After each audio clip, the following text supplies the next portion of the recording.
বেদ থেকে শুরু করলাম। 4টে বেদ আছে, ঋগ্বেদ, যজুর্বেদ, সামবেদ, অথর্ববেদ। এর মধ্যে যজুর্বেদটা আবার দুরকম, কৃষ্ণ যজুর্বেদ এবং শুক্ল যজুর্বেদ। কেন আলাদা? কারণ এটার গল্পটা হচ্ছে যে কৃষ্ণদ্বৈপায়ন যাজ্ঞবল্ক্যকে বলেছিলেন, কিন্তু যাজ্ঞবল্ক্যকে সেটা ফিরিয়ে দিতে হয় বেদের জ্ঞানটা। পরে যাজ্ঞবল্ক্য নিজে আলাদা করে আবিষ্কার করেছেন। বেসিক্যালি ব্যাপারটা হচ্ছে দুজনের মধ্যে একটু বিরোধ ছিল কিছু কিছু মাইনিউট পয়েন্টসে, সেই কারণে শুক্ল যজুর্বেদটা যাজ্ঞবল্ক্যের আর কৃষ্ণ যজুর্বেদটা মানে কালো আর সাদা, এই আর কি।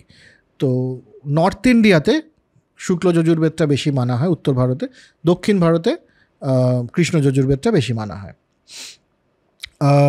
এবার বেদের ব্যাপারে কিছু কিছু জিনিস আমরা বলি, যে বেদকে বলা হয় প্রথমত এটা হচ্ছে অনাদি, এটার কোনো বিগিনিং নেই, অনাদি বেদ। কি করে সম্ভব? একটা বই লেখা হয়েছে, অনাদি তো হতে পারে না, এটা কোনোদিনও ছিল, মানে হঠাৎ করে এসছে কেমন করে? অনাদি মানে স্পেসিফিক্যালি যদি বলতে হয়, যার কোনো আদি নেই, যার কোনো অন্ত নেই, না যার কোনো আদি নেই, আদি নেই, যার কোনো সোর্স নেই, যার কোনো সোর্স নেই।